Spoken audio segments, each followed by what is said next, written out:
Assalomu alaykum. Ushbu loyiha Mikrokredit bank hamkorligida Andijon viloyati Paxtaobod tumani Guzar mahalla fuqarolar yig'inidagi 96-98-192 sonli konturda amalga oshirilmoqda. Bu yerda hozirda kartoshka ekilgan. Maydon hajmi 11 gektardan iborat bo'lib, uzunligi 1100 metr. Bu yerdagi ekinlar zamonaviy usullar bilan parvarishlanmoqda. Hozirda ekinlar unib chiqishgan.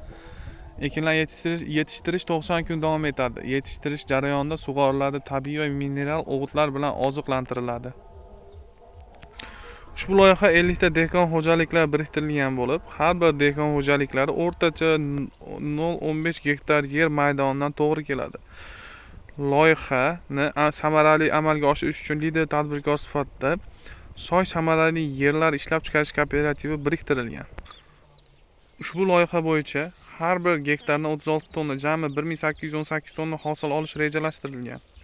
Mazkur ekin yig'ishtirib olingandan so'ng ikkinchi ekinga ham yuqori daromadli ekin turini ekish orqali yer egalarining daromadlari yanada oshiriladi.